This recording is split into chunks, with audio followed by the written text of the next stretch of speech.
I believe your profession has been a high school or junior high school principal. Yep. And what got him into this venue was he was really concerned about how non-complacent, how non-motivated the boys in detention were, and they just gave up on things. And so, was it the Popular Mechanics magazine that you would get? Yeah, it's an old magazine that I found, and Right. looking through projects for the high school kids to do, because I got to run detention as the principal, after school detention program, and Saturday detention program, and I wanted it to be, if the kids were going to have to be there, I wanted them to benefit from it. And so the deal was, it started out, these were projects we did in Saturday detention, and then it really quickly became, if you had to go to Saturday detention, you didn't get to do the projects. And that's what turned everything around at my school, basically. I mean, I had kids who were like angels during the week because they wanted to come in on Saturdays and work on the different things that we were working on. So that's how this got started. I made a couple of really stupid mistakes that led to some pretty amazing things, and that's kind of where I'm at today. I've been working on this stuff for 30 years, and it's my hobby. I'm retired. I retired about 10 years ago, and this is all I do.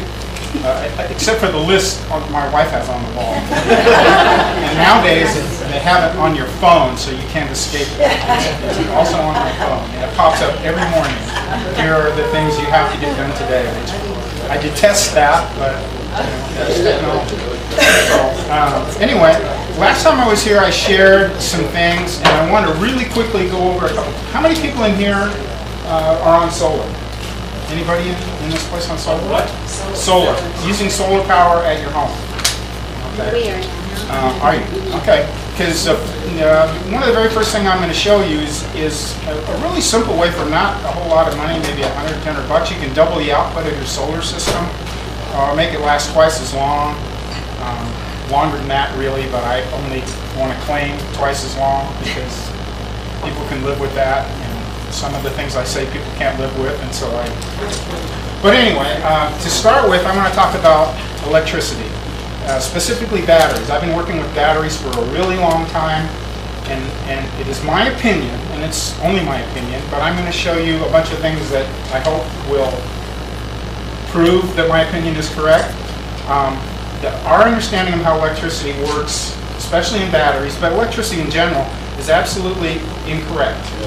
And we're not using it the way that it can be and should be used. And therefore, we're paying electric bills that we shouldn't be paying, and we should all be off the grid. We should all be living with, some batteries in our backyard, and well, not in our backyard, because batteries have to be kept at a certain temperature in order to perform correctly. You can't throw them in the backyard. You can't put them in your garage. You can't leave them outside. Cold and heat affect batteries, and they affect the performance of batteries. So batteries need to be maintained in a battery room. I have a battery room where my batteries reside, and so that's really important. The other thing that's important is, if anybody's going to try this at home, I post a lot of stuff on the internet. I have people come on and try and replicate the things that I show. And if you look down here, you can see that my batteries are they're 6-volt, deep cycle golf cart batteries. They are not this, okay? And if you try replicating my experiments with little batteries like this that are high impedance and are trash to begin with, you will never get the kind of results that I get on a daily basis out of the stuff I do. Yes, sir. What's your website? Well, I post on a website called Energetic Forum. So I have Energetic Forum. I have 2 or 3, and I can leave that information with you if you're interested. You're going to get most of what I've ever posted on the website today, because I'm just trying to get this kind of stuff out here. Here's the first thing I want to talk about, and that is, I'm just going to draw a battery. And I hope everybody can see this, and I'm terrible at art, so. Okay, and down here I'm going to draw a little round motor. That's my symbol for motor, the shaft coming out, and there's the little round motor. It has 2 wires that come out of it that are a positive and negative. Now, according to common electrical theory, if you hook up this wire to, let's say this is the positive, and this wire to the negative, the electrical energy inside of that battery is changed to mechanical energy, which makes the motor turn, and it runs and runs and runs and runs until the electrical energy in the battery is dissipated, at which point they say the battery is discharged and the motor quits running. I don't believe that's true. Okay? Here's what I believe happens. I believe that on one side of the battery there are all these charges, and I'm not going to talk about electrons and ions and all of that kind of stuff. I'm going to make this very simple. It's energy. Okay? It's energy in one place, and there's no energy in the other side. And that energy wants to equalize, because it's like water. It wants to flow. It wants to go from where there's a lot of it to where there's not a whole lot of it, which is why if you grab onto an electrical wire and you're standing on the ground, the energy wants to go from where there's a lot of it right through you to where there's no energy in the ground.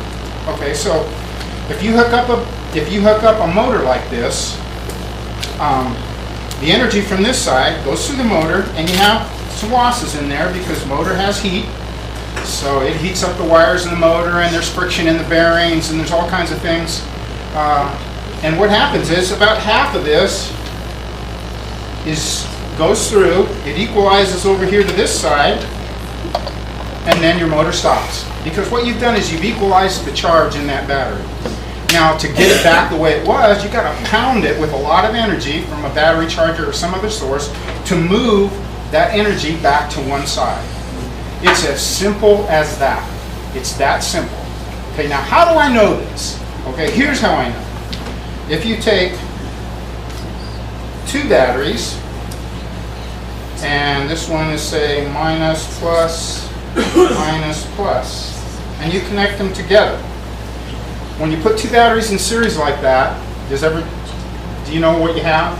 You have 24 volts instead of just 12. Okay, so this is 24. I'm not good at drawing upside down. 24 volts.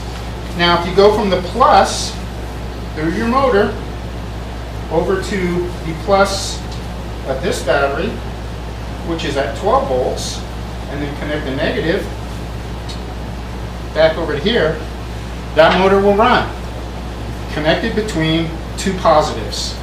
Why does it run? It runs because the energy that's in these two batteries is greater than the energy that's in this battery, and it wants to equalize. And equalizing, it runs through the motor, turning the motor basically for free, although there are, and I always have to say this, there are some losses in the motor, but it runs basically for free, and this battery charges up. Now, the difference between 24 volts and 12 volts is 12. So this battery gains 6 volts, and please understand, this is not real numbers, okay? I'm just kind of throwing this out there so you can understand the principles behind this, okay? But this battery gains, so it goes up to 18 volts, and these two batteries in series go down to 18 volts. That makes sense? Okay, now, if I'm really a smart guy, what I do here is off the plus here, I go to another battery,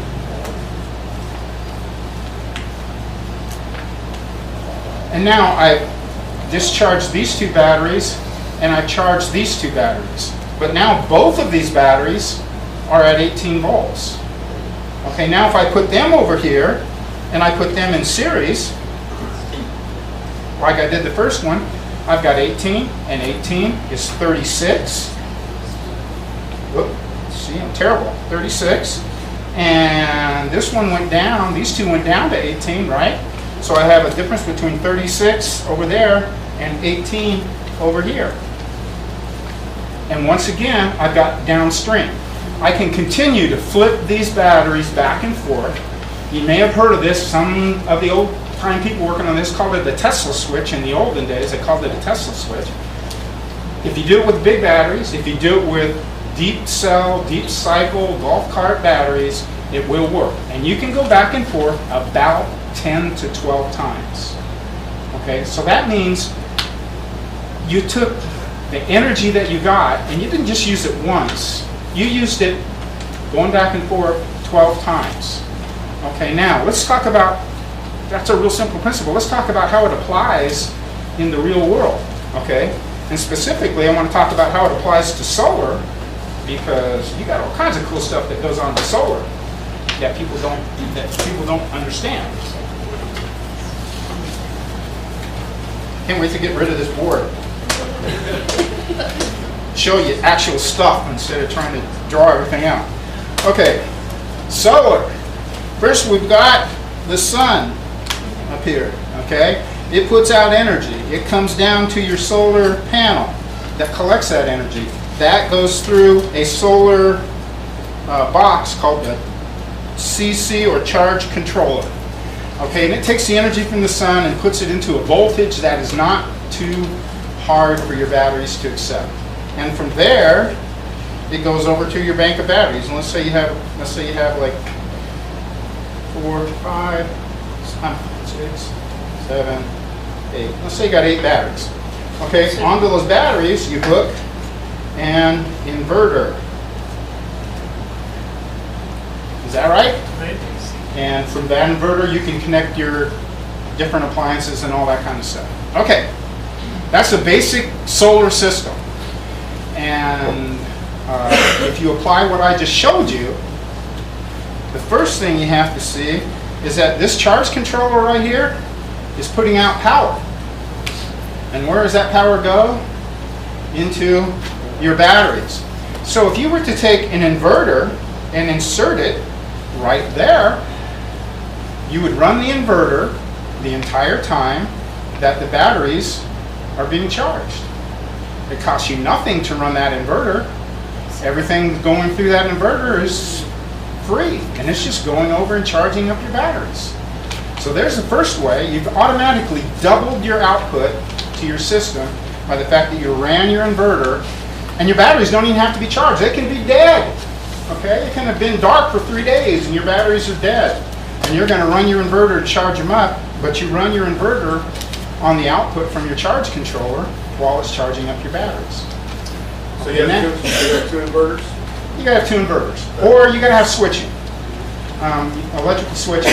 And the reason I'm bringing this all up is I have a really good buddy who lives off the grid. He has a house that's about the size of this room. Okay, that's his whole place. And he was having an awful time with his system, running his air conditioner and his refrigerator and all this stuff. And we set up this system for him, and he is just as happy as he can be. He's running his whole place off the system. And all we did is, instead of taking his 8 batteries like this, we took 4 groups of 4. And we made 2 of those little units that I showed you just a minute ago. So he charges one while he runs the inverter, while he's running off the other unit that's down here. And then when that one gets charged, he flips over and runs all the batteries while this one continues to charge down here. He's got it all worked out, man. He can run twice as much stuff, and he can run it twice as long without any problems, using basically the same setup as he had before. All he had to add was one inverter to the system. So he has to make the conscious decision when to switch. You can actually get sensors that go on your batteries and run off a little tiny Arduino that takes like 4 volts and doesn't, and you can set the whole thing up so as this battery charges up to a specific voltage, or this one drops to a specific voltage, it flips the switches for you. Relay switching or semiconductor switching? Semiconductor. Yeah, semiconductor switching.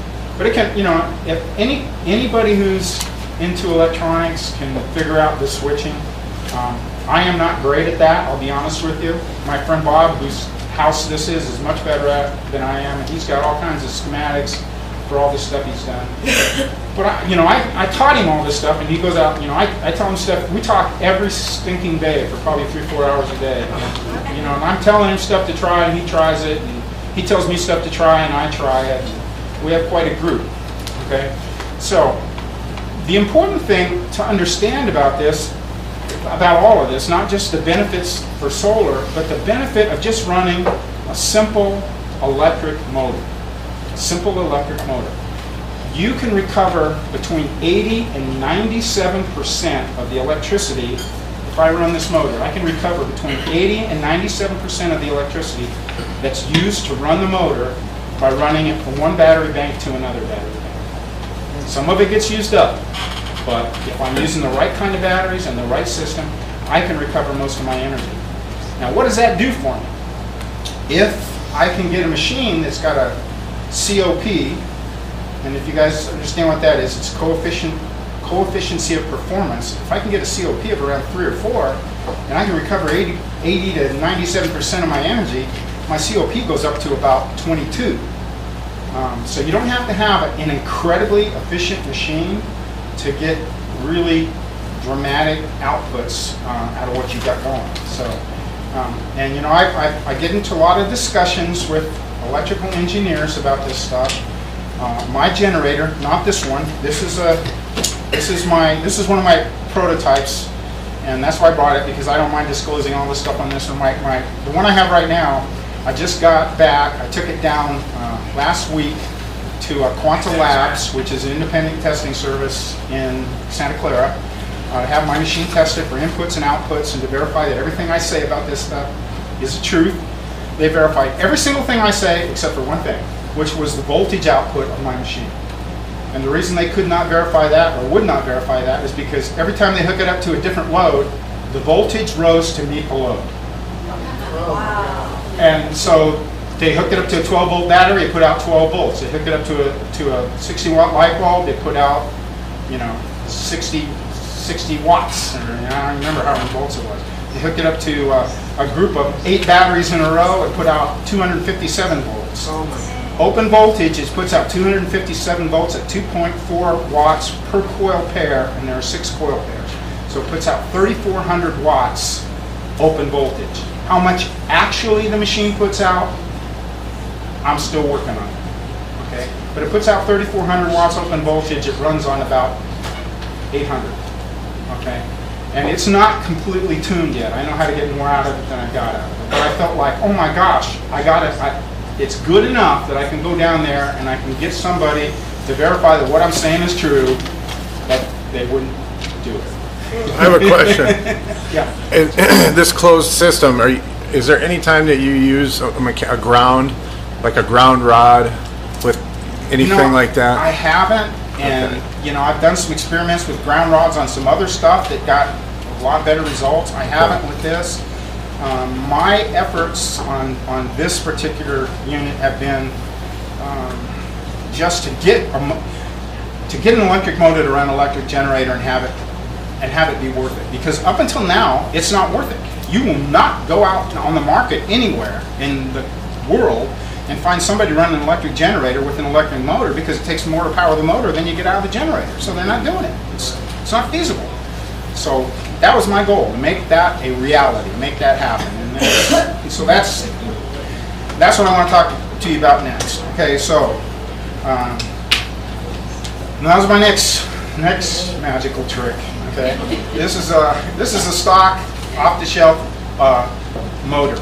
Now, in order to get a motor to do the things I'm talking about on this system right here, when I was showing you all this, you cannot use a stock off-the-shelf motor. You have to wind the motor yourself. There's only one device that I have found that will run between the positives, stock and off the shelf, and that's a full sine wave inverter. Right off the shelf, you can plug it in, it'll run between the positives, and it'll do everything I said it would do. A standard DC motor off the shelf will not work. It exhibits some of the things that I've talked about, but not all of them. So you have to have a pulse motor. You have to have a motor that's got an off time in order for the coil in the motor to collapse and go out the motor and into the charging battery. It acts like a charger. It pulses on and off because the coil is filled with electricity, and then it collapses and charges the battery. Filled with electricity, collapses and charges the batteries. Is that to say on the oscilloscope, it's not a sine wave, it's a square? On a full sine wave inverter, yeah, I believe so. I believe so. And they're marked. You know, you can find them. It'll say right on the box whether it's a full sine wave or not inverter. And I found some that are not full sine wave that will do it, but I don't want to. But I want to throw that out there as a qualifier, so that nobody buys something and it doesn't work, and then they say, "Oh, you lied. You're a liar." So I don't need that. So anyway, stock motor. Every generator is a motor. Every motor is a generator. Okay? If you put electricity into these two wires, this shaft spins. If you spin this shaft, somehow, put a fan on it, let the wind blow it around, put a water wheel on it, let the water turn it, whatever you can do to spin this shaft puts electricity out these wires. Okay? So one way it's a generator. If I spin the shaft, it becomes a generator. Put electricity into it, it becomes a motor. So my little example that I brought with me to show you what happens nowadays under a normal situation with a motor is I took two, I've got two of the very same motor here connected, so that one of them is a motor and the other one is a generator. It's the exact same unit. All I did was put a little adapter on them. Here's the output wires from the generator. Here are the two connectors for the motor, and I'm going to have to connect them off of the battery. Now, before I do that, I'll tell you what's going to happen. Here's what is going to happen. When I connect this up to electricity, it's going to, first thing that's going to happen is the amp draw on the meter is going to go wham all the way over, okay? Because there are magnets in here